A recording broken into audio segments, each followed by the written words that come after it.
بسم اللہ الرحمن الرحیم الصلاۃ والسلام علیک علی رحمت العالمین صلی اللہ علیہ وآلہ وسلم۔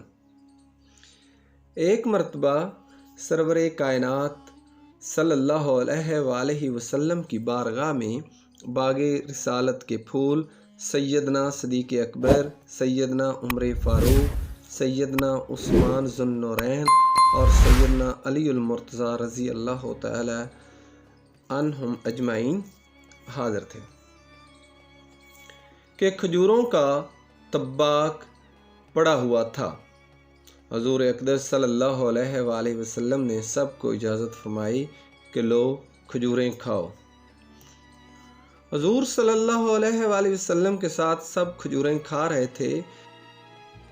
ان کو ایک تدبیر سوجی کہ سب کھجوریں کھا کھا کر خالی گٹھلیاں سیدنا علی المرتضیٰ رضی اللہ تعالی عنہ کے پاس رکھتے گئے۔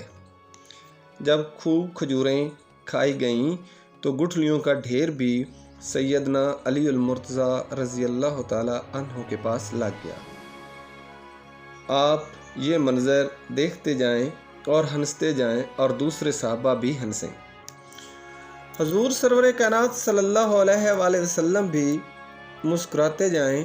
صحابہ نے عرض کیا کہ یا رسول اللہ، آج کھجوریں بہت زیادہ کس نے کھائی ہیں؟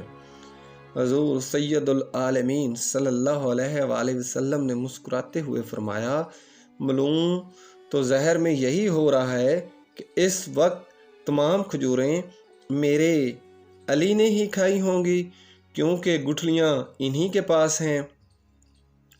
تو باب مدینۃ العلم نے شہر مدینۃ العلم سے عرض کیا کہ حضور مجھے اجازت دیجیے میں ان کے سوالوں کا جواب دوں۔ امام الانبیاء صلی اللہ علیہ وآلہ وسلم نے فرمایا کہ اے علی، ہاں آپ ضرور جواب دیں۔